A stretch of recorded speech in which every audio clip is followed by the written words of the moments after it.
اعوذ باللہ من الشیطان الرجیم بسم اللہ الرحمن الرحیم۔ حدیث مبارکہ۔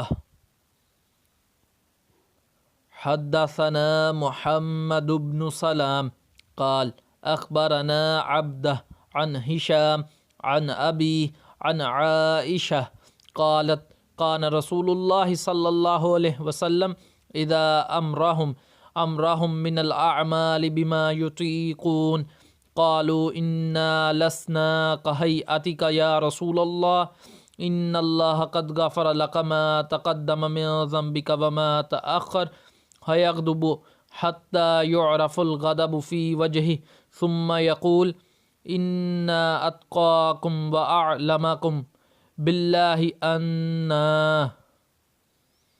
اردو ترجمہ۔ یہ حدیث ہم سے محمد بن سلام نے بیان کی۔ وہ کہتے ہیں کہ انہیں اس کی عبدہ نے خبر دی۔ وہ ہشام سے نقل کرتے ہیں، ہشام عائشہ رضی اللہ عنہا سے۔ وہ فرماتی ہیں کہ رسول اللہ صلی اللہ علیہ وسلم لوگوں کو کسی کام کا حکم دیتے تو وہ ایسا ہی کام ہوتا جس کے کرنے کی لوگوں میں طاقت ہوتی۔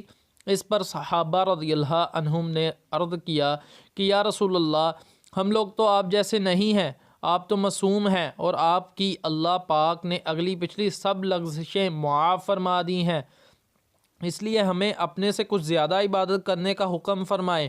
یہ سن کر آپ صلی اللہ علیہ وسلم ناراض ہوئے، حتیٰ کہ خوفگی آپ صلی اللہ علیہ وسلم کے چہرہ مبارک سے ظاہر ہونے لگی۔ پھر فرمایا کہ بے شک میں تم سب سے زیادہ اللہ سے ڈرتا ہوں اور تم سب سے زیادہ اسے جانتا ہوں، پس تم مجھ سے بڑھ کر عبادت نہیں کر سکتے۔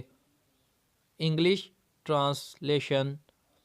Narrated Aisha whenever Allah's apostle ordered the Muslim to do something, he used to order them deeds which were easy for them to do according to their strength and ordinance. They said, O Allah's apostle, we are not like you. Allah has forgiven your past and future sins. So Allah's apostle became angry and it was apparent on his face. He said, I am the most Allah fearing and know Allah better than all of you. Thanks for watching us. For more videos, subscribe Islam Ki Dunya.